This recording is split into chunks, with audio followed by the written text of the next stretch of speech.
Hello students, welcome to Grisha Conceptual Classes. In today's class, we will be starting with a new chapter in class 10th mathematics, that is chapter number 6, triangles. सबसे पहले हम बात करते हैं कि class 9th में हमने triangles के बारे में क्या पढ़ा था. क्लास 9th में we talked about congruent triangles, right? Congruent triangles कौन से होते हैं? Congruent triangles दो या तीन ट्राइंगल्स की हम बात करेंगे. हम उनको कॉन्ग्रेंट कब बोलते हैं? जब दोनों या तीनों ट्राइंगल्स एक दूसरे के ऊपर अगर हम रखें तो बिल्कुल सुपर इम्पोज हो जाए. सुपर इम्पोज हो जाए मतलब उनकी सभी साइड्स इक्वल होंगी, all the sides are equal and all the angles are equal. तो वो हो जाते हैं कॉन्ग्रुएंट ट्राइंगल्स. लेकिन क्लास 10th में हम किसके बारे में पढ़ेंगे? क्लास 10th में we will be talking about similar triangles. Congruent नहीं, सिमिलर ट्राइंगल्स. अब दोनों के बीच में क्या फर्क है? कॉन्ग्रुएंट में मैंने क्या बताया कि दोनों ट्राइंगल्स एक दूसरे के ऊपर सुपर इम्पोज हो जाएंगे. अगर आप एक दूसरे को उन दोनों को एक दूसरे के ऊपर रखेंगे तो आपको पता भी नहीं चलेगा कौन सा ट्राइंगल कौन सा है. ठीक है. लेकिन सिमिलर ट्राइंगल्स में ऐसा नहीं है. सिमिलर ट्राइंगल्स का मतलब क्या है कि देखने में दोनों ट्राइंगल्स सेम होंगे लेकिन उनकी जो वैल्यूज हैं, जो साइड्स हैं, जो वो है वो इक्वल नहीं होगा. ठीक है. ऐसे ट्राइंगल्स को हम बोलते हैं सिमिलर ट्राइंगल. जैसे आप भी देखते होंगे बहुत सारी चीजें, कोई फोटोग्राफ देखी है तो हम बोलते हैं कि यार ये और ये फोटोग्राफ काफी सिमिलर है. सिमिलर है, सेम नहीं है, एग्जैक्टली सेम नहीं है, उनमें कुछ डिफरेंस होता है. ठीक है. तो यही फर्क है सिमिलर और कॉन्ग्रुएंट ट्राइंगल्स में. सिमिलर ट्राइंगल्स के बारे में बात करने से पहले हम एक जनरल कॉन्सेप्ट के बारे में बात करेंगे, दैट इज सिमिलर फिगर्स. जब मैं कह रहा हूं सिमिलर फिगर्स, तो फिगर्स का मतलब क्या है? इसमें सब तरह की फिगर्स आ गई है. Triangle, square, rectangle, quadrilateral, circle, polygon, semi circle, हर तरह की फिगर के बारे में हम बात कर रहे हैं. ठीक है. अब देखो मैं यहां पे एक फिगर बनाता हूं. ये एक सर्कल है, बड़ा सर्कल, और ये एक छोटा सर्कल है. तो आप क्या कह सकते हो इन दोनों के बारे में? क्या ये दोनों कॉन्ग्रुएंट हैं? नहीं है. क्यों? क्योंकि अगर आप इस सर्कल को इसके ऊपर रखोगे तो ये सुपर इम्पोज नहीं होंगे. लेकिन क्या ये दोनों सर्कल सिमिलर हैं? Yes, they are similar. ये भी सर्कल है, ये भी सर्कल है, ये भी गोल है, ये भी गोल है. एग्जैक्टली सेम नहीं है, सिमिलर है. जैसे कॉन्ग्रुएंट में हम क्या करते थे? एक ऐसे स्पाइरल लाइन बनाते थे और इक्वल टू बनाते थे. ठीक है. तो सिमिलर में हम क्या करेंगे? हम सिर्फ स्पाइरल लाइन बनाएंगे, इक्वल टू नहीं बनाएंगे. That is the difference between representing a similar and a congruent figures. ठीक है. तो सर्कल और सर्कल, जैसे अगर इस सर्कल को हम इसके ऊपर सुपर इम्पोज करेंगे तो किस तरह से बनेगा? तो ये बनेगा इस तरह से, इसके अंदर बनेगा. राइट. तो देखने में दोनों चीजें सेम है, देखने में दोनों चीजें सिमिलर हैं लेकिन एग्जैक्टली सेम नहीं है. इसी तरह से हम नेक्स्ट एग्जांपल की अगर बात करें तो एक मैं ले लेता हूं square. This is a big square और एक मैंने बना दिया स्मॉल स्क्वायर. दोनों फिगर्स स्क्वायर है. तो हम क्या कह सकते हैं कि यस, ये भी स्क्वायर है, ये भी स्क्वायर है, दोनों एक दूसरे के सिमिलर हैं. लेकिन जब मैं इसको इसके ऊपर रखता हूं तो ये कुछ इस तरह से बनता है, ये इसके अंदर बनता है, इसके ऊपर एग्जैक्टली सुपर इम्पोज नहीं होता. राइट. तो हम क्या कहते हैं कि these are similar not congruent. इसी तरह से तीसरा एग्जांपल हम लेते हैं इक्विलेटरल ट्राइंगल्स का. इक्विलेटरल ट्राइंगल्स सारी साइड्स इक्वल होती है और एक छोटा इक्विलेटरल ट्राइंगल बना दिया.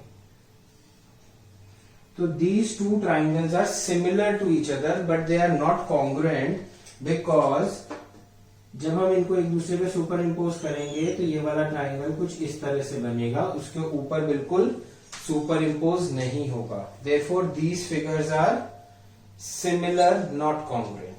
ठीक है. अब मैं एक फिगर बना रहा हूं. दिस इज अ क्वाड्रिलेटरल और एक फिगर मैं ऐसे बना रहा हूं. अब मैं पूछ रहा हूं ये दोनों फिगर्स आपस में सिमिलर है या नहीं है. सर्कल के लिए आपने देखकर बता दिया, स्क्वायर के लिए आपने देखकर बता दिया, इक्विलेटरल ट्राइंगल के लिए भी देखकर बता दिया. इन दोनों फिगर्स के बारे में आप क्या कह सकते हैं? इन दोनों फिगर्स के बारे में हम कुछ भी देखकर, इस तरह से देखकर हम कुछ भी नहीं कह सकते.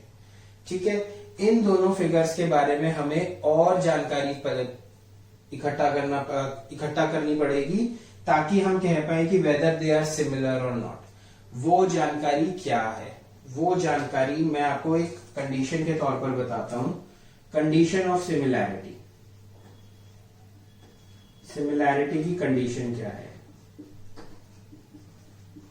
हम अभी सिंगल ट्राइंगल के बारे में बात नहीं कर रहे हैं, हम अभी बात कर रहे हैं सिमिलर फिगर्स के बारे में, ठीक है, नॉर्मल फिगर्स के बारे में। तो जब हम नॉर्मल फिगर्स या इसके बारे में बात करें तो this is what, this is a quadrilateral, या हम इसको कह सकते हैं पॉलीगन विद 4 साइड्स, ठीक है। तो कंडीशन ऑफ सिमिलैरिटी क्या है? अ polygon having same number of sides, मतलब सबसे पहली कंडीशन क्या है? नंबर ऑफ साइड सेम होनी चाहिए। ऐसा नहीं होगा कि हम स्क्वायर को क्वाड्रिलेटरल के सिमिलर प्रूव भी कर सकते हैं, हो ही नहीं सकता। Square will always be similar to a square.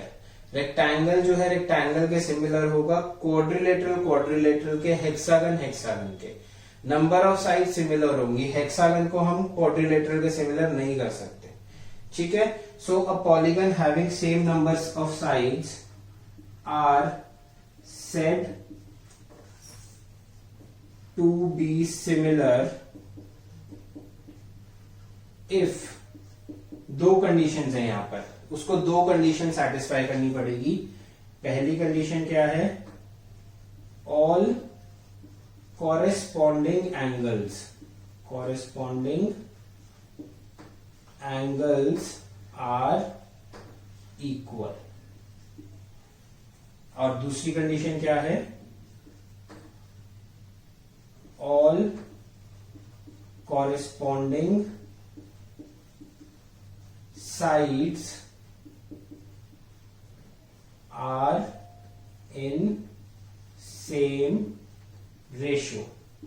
Ratio बोल देते हैं या हम प्रोपोर्शन भी बोल देते हैं।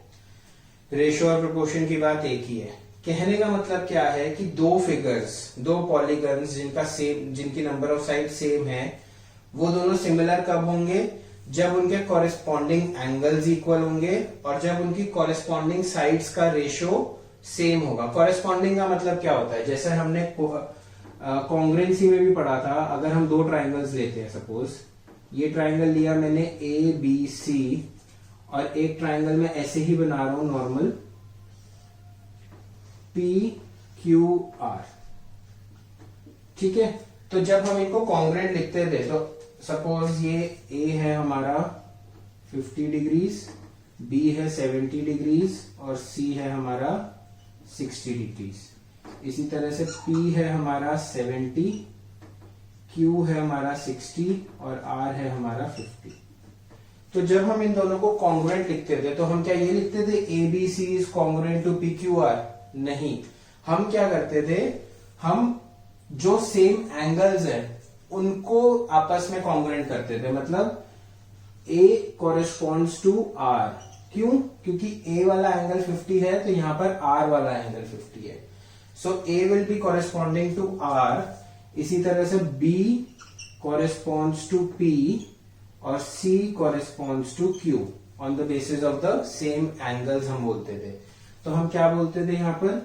Triangle ABC is congruent to triangle RPQ, ठीक है। कॉन्ग्रुएंसी के लिए ट्राइंगल RPQ और ट्राइंगल PQR में फर्क है। तो ABC जो है वो RPQ के कॉन्ग्रुएंट होता था। इसका मतलब क्या है कि A is corresponding to R, B is corresponding to P and C to Q। मतलब AB साइड्स, ये AB will be equals to RP, BC will be equals to PQ and AC will be equals to RQ. These are the corresponding sides. ये corresponding angles थे, ये इसके corresponding sides हुई। इसी तरह से जब हम इधर बात करते हैं किधर सिमिलैरिटी के कॉन्सेप्ट में, तो यहां पे भी corresponding वर्ड यूज होता है as it was in congruent triangles. So corresponding angle should be equal. अब मैं आपको बताता हूं, जैसे ये फिगर हमने ली थी ऊपर क्वाड्रेंट, सपोज ये एंगल मैं 100 डिग्री ले लेता हूं, ये वाला एंगल 80 डिग्री, ये एंगल 95 और ये एंगल 85 डिग्री। ठीक है, इस क्वाड्रिलेटरल को नाम दे देते हैं ए बी सी डी। इसी तरह से इधर भी मैं नाम दे देता हूं पी क्यू आर एस, और ये एंगल्स भी मार्क कर देता हूं। P is equal to 100 degrees, Q 80 degrees, R 85 degree, sorry 95 degrees और S 85 डिग्रीज। ठीक है, तो अब ये जो दो क्वाड्रिलेटरल्स हैं इसमें हम कॉरेस्पॉन्डिंग एंगल्स देखते हैं। A angle is corresponding to P, क्यों? क्योंकि दोनों इक्वल है। तो एंगल्स की बात करें तो A corresponds to P, B corresponds to Q, both are equal to 80 degrees. C corresponds to R, 95 degrees, and D corresponds to S, 85 degrees. ठीक है, तो हमने क्या देखा? All the corresponding angles in both the quadrilaterals are equal. But now this is not enough. अभी हम ये नहीं कह सकते कि ये दोनों quadrilateral similar है, क्योंकि all the angles are equal. No, अभी हमें क्या चेक करना पड़ेगा? Second condition. Second condition क्या है? All the corresponding sides are also in the same ratio. अब corresponding sides की बात करते हैं। मैं sides measure लिख देता हूं, AB 3 सेंटीमीटर्स, 4, 5 and 2। इसी तरह से इसको लिख देता हूं, PQ को मैं लिख देता हूं 6 centimetres, 8 centimetres, 10 centimetres and 4 centimetres. ठीक है, तो AB के साइड कॉरेस्पॉन्डिंग कौन सी है? PQ। AB के कॉरेस्पॉन्डिंग साइड क्या है? PQ। BC के कॉरेस्पॉन्डिंग साइड क्या है? QR। CD के साइड कॉरेस्पॉन्डिंग है RS और AD के कॉरेस्पॉन्डिंग साइड है SP। जब हम कॉन्ग्रुएंट कर रहे थे तो हमने देखा ये सारी साइड्स आपस में इक्वल आती हैं, लेकिन सिमिलैरिटी के केस में इक्वल नहीं होनी चाहिए। इन कॉरेस्पॉन्डिंग साइड्स का हमें रेशियो निकालना है। रेशियो मतलब AB अपॉन PQ किसके इक्वल है? 3/6 के। इसी तरह से BC अपॉन QR 4/8 के इक्वल है। CD अपॉन RS 5/10 के इक्वल है एंड AD अपॉन SP 2/4 के इक्वल है। इन सबको आप सॉल्व करेंगे तो क्या मिलेगा आपको? सबकी वैल्यूज क्या है? 1/2 के इक्वल है। तो इसका मतलब क्या है कि all the corresponding sides are in the same ratio. हम कॉरेस्पॉन्डिंग साइड्स का रेशियो निकालेंगे, प्रोपोर्शन निकालेंगे, उनको डिवाइड करेंगे, और अगर हमारी सारी साइड्स का रेशियो, सारी कॉरेस्पॉन्डिंग साइड्स का रेशियो सेम आता है तो हम कहेंगे कि yes now they are similar to each other. Similar to each other मतलब क्योंकि इनके कॉरेस्पॉन्डिंग एंगल्स इक्वल हैं, इनकी कॉरेस्पॉन्डिंग साइड्स का रेशियो इक्वल है, तो हम इसको सिमिलर कहेंगे। जी हाँ, ये दोनों काम हमें करके दिखाने हैं, एक से काम नहीं चलेगा, थोड़ा सा लेंदी है, कॉन्ग्रुएंट जितना आसान नहीं है। ठीक है, इस कॉन्सेप्ट को अब हम इन फिगर्स पे लगाते हैं। हमने देखा कि ये सिमिलर फिगर, मैंने पहले बताया कि देखने से लग रही है, लेकिन अगर देखने से लग रही है तो ये भी ट्रू होना चाहिए, ये कंडीशंस ट्रू होनी चाहिए। तो देखो, सबसे पहले बात करके सर्कल्स की। सर्कल्स में एंगल नहीं होता, और अगर लेना भी है तो ये वाला एंगल लेते हैं हम बीच में, दिस इज 360 डिग्री, इधर भी ये वाला एंगल इज 360 डिग्री, राइट। तो दोनों का एंगल कितना हो गया? 360 डिग्री। कॉरेस्पॉन्डिंग एंगल्स इक्वल आ गए और कोई एंगल सर्कल में नहीं होता। उसके बाद सर्कल की अगर हम साइड की बात करें तो सर्कल में कोई साइड तो होती नहीं है, सिर्फ क्या होता है? रेडियस। इसका रेडियस अगर 5 सेंटीमीटर है और इसका रेडियस 3 सेंटीमीटर है तो रेशियो क्या आएगा? 5/3। और कोई रेशियो आ रहा है? नहीं आएगा, एक ही साइड है, एक ही चीज है। तो इसीलिए हम कहते हैं all the circles are similar to each other, क्योंकि इसमें एक ही एंगल होता है, एक ही रेडियस होता है। तो ये वाला कॉन्सेप्ट इस पे अप्लाई नहीं होगा, ये वाला कॉन्सेप्ट अप्लाई हो रहा है पॉलीगन्स के ऊपर। ठीक है, पॉलीगन क्या है? Square is a polygon, equilateral triangle is a polygon. इसके ऊपर अप्लाई करते हैं। देखो, स्क्वायर है 90 डिग्री होगा, ये भी 90, ये भी 90 और ये भी 90। इसी तरह से ये वाला स्क्वायर 90, 90, 90, 90। तो all the angles are, corresponding angles are equal to each other. ठीक है, अब अगर मैं इसमें लेता हूं साइड 5 सेंटीमीटर, तो ये भी 5 है, ये भी 5 है और ये भी 5 है। स्क्वायर में मैं साइड लेता हूं 3 सेंटीमीटर, तो 3 होगी सारी साइड्स। तो इसका और इसका रेशो क्या आएगा 5/3। इसका और इसका क्या आएगा अगेन 5/3। ये वाली साइड और ये वाली साइड अगेन 5/3, और ये वाली साइड और ये वाली साइड का रेशो अगेन 5/3। ठीक है, तो देखा हमने all the corresponding angles are equal, ratio of the corresponding sides are equal, therefore squares are always similar, all the squares are always similar. अब हम बात करते हैं इक्विलेटरल ट्राइंगल। तो इक्विलेटरल ट्राइंगल के लिए हमें पता है एंगल कितना होता है 60 डिग्री, सारे एंगल 60 होते हैं। इसी तरह से इसके भी सारे एंगल्स क्या होंगे 60 डिग्री, कॉरेस्पॉन्डिंग एंगल्स इक्वल। ये वाली साइड अगर 4 सेंटीमीटर है तो तीनों साइड्स 4 होगी। इसकी साइड अगर 3 सेंटीमीटर है तो तीनों की 3 होगी। तो again this upon this 4/3, this upon this 4/3, this upon this 4/3। तो इसीलिए हम इक्विलेटरल ट्राइंगल्स के लिए कह देते हैं कि all the equilateral triangles are always similar. But remember equilateral triangle will be similar to equilateral only, isosceles के सिमिलर वो कभी नहीं होगा। ठीक है, तो ये था basic concept about similar figures. अभी हमने ट्राइंगल्स की बात नहीं करी है जनरल, अभी हमने फिगर्स की बात करी है। ठीक है, सिमिलर फिगर्स का कॉन्सेप्ट आई होप आपको समझ आ गया हो। आपको एक काम और करना है, एनसीईआरटी में इस कॉन्सेप्ट को बहुत अच्छे से समझाया हुआ है। तो ये वीडियो अब आप क्या करेंगे, एक बार पॉज करके एनसीईआरटी से पढ़ें। एनसीईआरटी के फर्स्ट 3-4 पेजेस हैं उनको पढ़ें, रीड करें अच्छे से, और जो मैंने कॉन्सेप्ट समझाया है उसको वहां पर अब आप दोबारा से जब पढ़ेंगे तो आपको और ज्यादा अच्छे से समझ आए। ठीक है, उसके बाद हम क्या करेंगे, अभी मैं इसी वीडियो में हम इसके ऊपर कुछ क्वेश्चंस करेंगे जो एनसीईआरटी में एग्जांपल्स और एक्सरसाइज 1 दी हुई है, उसके कुछ क्वेश्चंस करते हैं जिससे आपको इसकी बेटर अंडरस्टैंडिंग हो कि बेसिकली सिमिलैरिटी क्या होती है और उसको हम प्रूफ किस तरह से करते हैं। सिमिलैरिटी और कॉन्ग्रुएंट के बीच में डिफरेंस क्या है, कैसे है, वो क्वेश्चंस करेंगे तो उससे भी समझ आएगा। अच्छा, एक चीज और, हमने कहा कि कॉन्ग्रुएंट मतलब दोनों सुपर इम्पोज हो गए, तो इसका मतलब हम ये भी कह सकते हैं कि all the congruent figures are similar. Congruent figure similar होंगी, क्यों?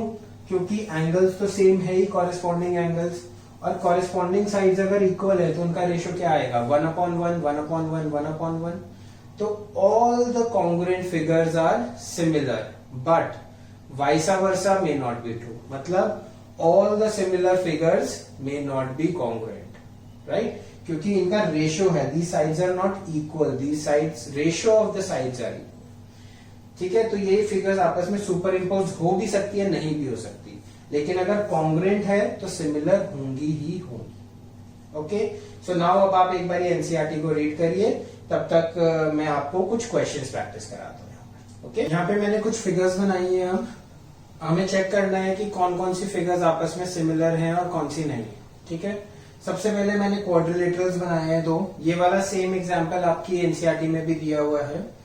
एक क्वाड्रिलेटरल है ABCD, दूसरा है PQRS।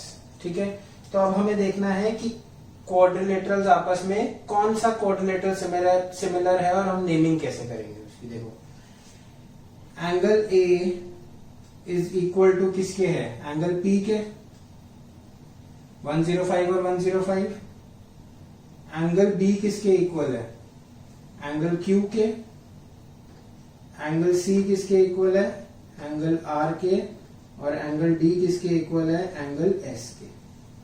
राइट, यहाँ पे तो सीधा सीधा है, A P के इक्वल है, B Q, C R और D S, वैल्यूज आपको दी हुई है। तो पहली कंडीशन जो हमारी थी सिमिलैरिटी की, corresponding angles should be equal, वो कंडीशन हमारी सेटिस्फाई हो गई है। अब हमें दूसरी कंडीशन देखनी है, अगर A और P आपस में कॉरेस्पॉन्डिंग है तो साइड्स कौन सी कॉरेस्पॉन्डिंग होगी, AB और PQ। तो हम क्या चेक करेंगे, AB अपॉन PQ, क्या चेक करेंगे हम, AB upon PQ 1.5/3 which is equals to 1/2। इसके बाद हम क्या चेक करेंगे, BC upon QR। BC is 2.5, QR is 5, again 1/2। Third क्या चेक करेंगे, CD और SR, CD SR 2.4/4.8 अगेन 1/2। और लास्टली AD/SP 2.1/4.2 अगेन 1/2। तो हमने क्या देखा कि कुछ एंगल्स आपस में इक्वल हैं और जो कॉरस्पॉन्डिंग साइड्स हैं उनका रेशो सेम आ रहा है, तो हम बोलेंगे कि yes these two figures are similar to each other. लेकिन लिखेंगे कैसे, लिखेंगे हम ऐसे ABCD is similar to PQRS। ठीक है, इसको हम ऐसे नहीं लिख सकते। अगर आप ऐसे लिखना चाहते हैं QRSP तो ऐसे नहीं लिख सकते, ये गलत हो जाएगा, दिस विल बी इनकरेक्ट। ठीक है, जैसे हम कॉन्ग्रुएंट में करते थे, कॉरेस्पॉन्डिंग साइड्स को आपस में रखना है। देखो A के साथ P, A के साथ P, B के साथ Q, C के साथ R, D के साथ S।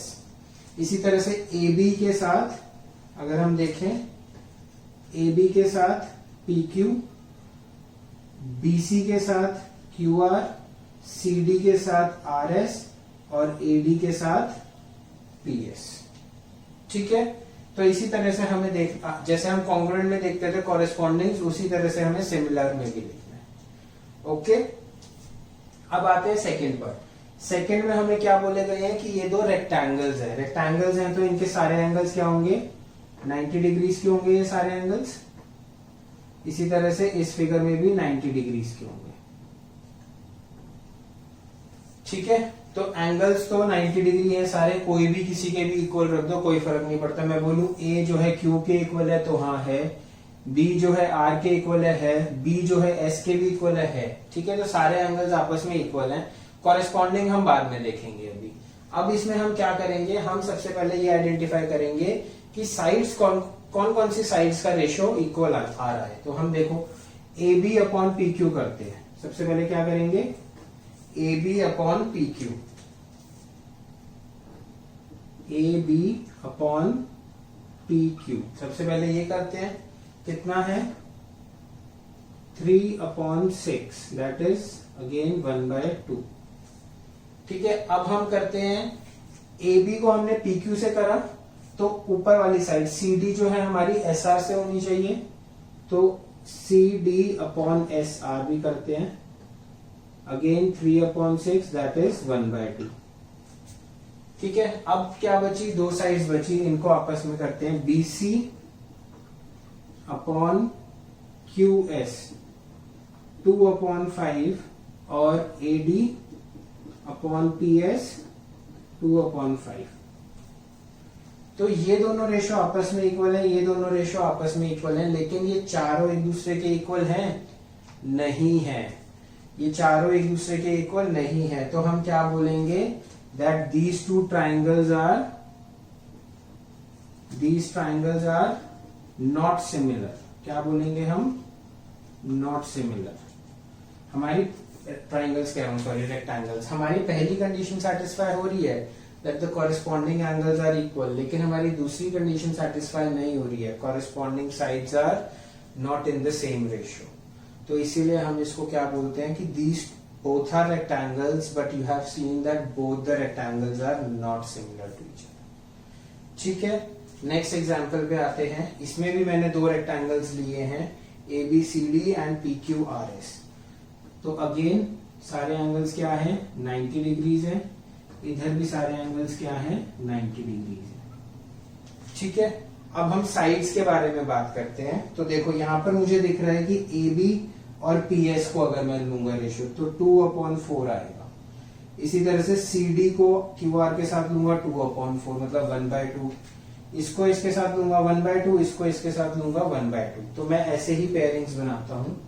मैं कह रहा हूं AB/PS इज इक्वल्स टू 2/4 1/2। फिर मैंने बोला BC/SR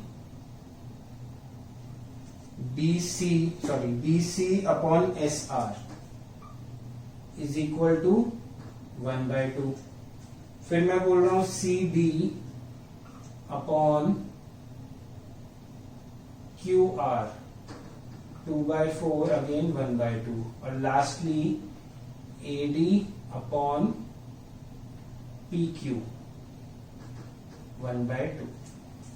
ठीक है, तो अब इधर जो ट्राइंगल्स हमारे जो सिमिलर आ रहे हैं रेक्टेंगल्स, वो हमारे ए बी सी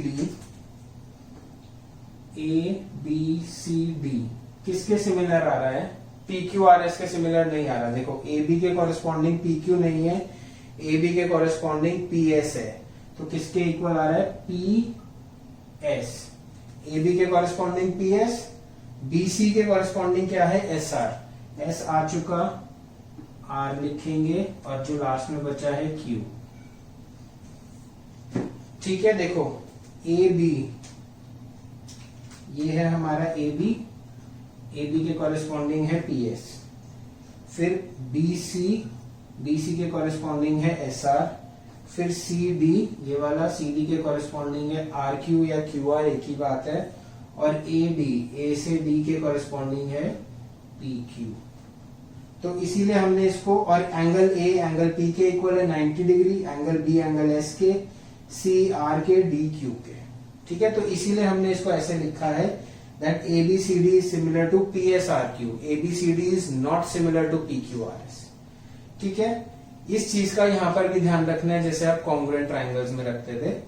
हमारी फर्स्ट एक्सरसाइज जो है that is based on different figures. Second exercise से हम सिर्फ ट्राइंगल्स की बात करेंगे। आप सोच रहे होंगे कि भाई चैप्टर का नाम है ट्राइंगल्स और हम पढ़ रहे हैं रेक्टेंगल्स, रोम्बस वगैरह के बारे में। तो this is the basic concept of similarity, जिसके ऊपर आपकी एक्सरसाइज 6.1 दी हुई है। ठीक है, अब ये नेक्स्ट क्वेश्चन जो है ये आपकी एक्सरसाइज 6.1 का है। इसका आंसर मैं पहले भी दे चुका हूं। यहाँ पर हमें एक रोम्बस और एक स्क्वायर को कंपेयर करने को बोला गया है। तो जैसा कि मैंने पहले बताया था, square will always be similar to square only, rhombus के सिमिलर नहीं होगा। क्यों नहीं होगा वो देख लेते हैं। एक साइड 1.5 सेंटीमीटर दी गई है, तो सारी साइड 1.5 हो जाएंगी क्योंकि रोम्बस है, all the sides are equal. इसी तरह से स्क्वायर है, एक साइड 3 दी हुई है, तो सारी साइड्स क्या हो जाएंगी? 3 सेंटीमीटर। अब आप अगर कॉरेस्पॉन्डिंग साइड्स का रेशियो देखेंगे तो कॉरेस्पॉन्डिंग साइड्स का रेशियो तो इक्वल आ रहा है। क्यों? P Q upon A B 1.5 upon 3 1/2, again Q R upon B C 1/2, C D upon S R upon C D 1/2 and P S upon A D 1/2। ठीक है, तो कॉरेस्पॉन्डिंग साइड्स का रेशियो तो इक्वल आ रहा है, लेकिन दिस इज 90 डिग्री। स्क्वायर के सारे एंगल्स क्या हैं? 90 डिग्री। और रोम्बस के एंगल्स क्या होते हैं? 90 डिग्री नहीं होते। कुछ भी और होंगे, हमें उसकी वैल्यू नहीं दी हुई, लेकिन 90 डिग्री नहीं होंगे। ठीक है, तो therefore these two figures are not similar. क्या लिखेंगे हम? We will write P Q upon A B is equals to Q R upon B C is equals to SR upon CD is equals to PS upon AD, that is 1/2। ठीक है, but second condition जो है हमारी, angle P is not equal to angle A, angle Q is not equal to angle B, angle R is not equal to angle C, and angle S is not equal to angle D। Now since the corresponding angles are not equal, therefore PQRS is not similar to ABCD। तो एक rhombus और एक square कभी भी similar नहीं होंगे। ठीक है, this was question number 3 from your NCERT book. Okay, question number 1 और 2 में फिल इन द ब्लैंक्स और जनरल चीजें हैं, वो भी हम कर लेते हैं अभी। उससे पहले ये 4 एग्जाम्पल्स मैंने आपको समझाए हैं। आई होप कि आपको सिमिलैरिटी का कॉन्सेप्ट अब समझ आ गया होगा कि जब भी हमें दो फिगर्स को सिमिलर करना है, रिमेंबर मैं बोल रहा हूं दो फिगर्स, अभी तक मैंने ट्राइंगल की स्पेसिफिक बात नहीं करी है, ट्राइंगल की स्पेसिफिक बात हम आगे करेंगे। तो जब भी हमें दो फिगर्स को सिमिलर देखना है तो हमें दोनों कंडीशंस को चेक करना है, तभी अपना आंसर देना है। सिर्फ एंगल्स को चेक करके नहीं देना, जैसा कि ये एग्जाम्पल मैंने कराया, एंगल सेम थे, साइड्स कॉरस्पॉन्डिंग नहीं थी, और सिर्फ साइड्स को बोल के भी नहीं बोलना, जैसा कि ये एग्जाम्पल कराया। दोनों चीजें चेक करनी है, जैसा कि इसमें और इसमें कराया। ठीक है, अब मैं क्वेश्चन एक्सरसाइज 6.1 कराता हूं, ओरली हो जाएगी, इसमें कोई खास बात नहीं है। सो क्वेश्चन नंबर 1 में हमें फिल इन द ब्लैंक्स दिए हुए हैं। All the circles are, video की स्टार्टिंग में बताया था, all the circles are similar. Congruent हो भी सकते हैं, नहीं भी हो सकते। अगर रेडियस सेम होगा तो वो कॉन्ग्रुएंट होंगे, रेडियस सेम नहीं है तो वो सिमिलर है। इसीलिए हम जनरलाइज्ड फॉर्म क्या बोलेंगे, that all the circles are similar. Similarly इसी तरह से all the squares are also similar, सभी स्क्वायर्स आपस में सिमिलर होंगे, डिस्कस कर चुके हैं। All dash triangles are similar. कौन से ट्राइंगल सिमिलर होते हैं, इक्विलेटरल ट्राइंगल्स आपस में सिमिलर होते हैं। बाकी ट्राइंगल्स के लिए हमें चेक करनी पड़ेंगी दोनों कंडीशंस, लेकिन इक्विलेटरल ट्राइंगल सिमिलर होंगे, ठीक है। Fourth part, two polygons are similar of same number of sides are similar if their corresponding angles are equal and corresponding sides are proportional, not equal, corresponding sides are proportional। अगर angles equal है, corresponding sides भी equal है, तो congruent कहलाती है figure. अगर angles equal है, corresponding sides are in same ratio या प्रोपोर्शन, तो फिगर सिमिलर कहलाती है, ठीक है। Question number 2, give two different examples of pair of similar figures. तो सिमिलर फिगर्स का आप एग्जांपल दे सकते हैं, पेयर ऑफ स्क्वायर्स या pair of circles, pair of equilateral triangle, these are the similar figures. और non similar figures, rhombus and a square and a rectangle, hexagon and a pentagon, these are the non similar figures क्योंकि इनकी number of sides he different है, ठीक है। और question number 3 जो है वो हमने यहाँ पर कर ली है, ओके। सो इसी के साथ इंट्रोडक्शन भी खत्म होती है और हमारी एक्सरसाइज 6.1 भी खत्म होती है। कॉन्सेप्ट समझ के करना है, रट्टा नहीं मारना है। आगे आगे जैसे जैसे हम करेंगे चैप्टर थोड़ा थोड़ा डिफिकल्ट होता जाएगा, ठीक है। तो ये नोट डाउन कीजिए and please I am repeating again, NCERT की book up to page number 122 जरूर से रीड करिएगा और अपने नोट्स बनाइएगा। This will be helpful to you in your future exercises, okay? Now keep watching our videos for more updates on science and maths for class 9th and 10th.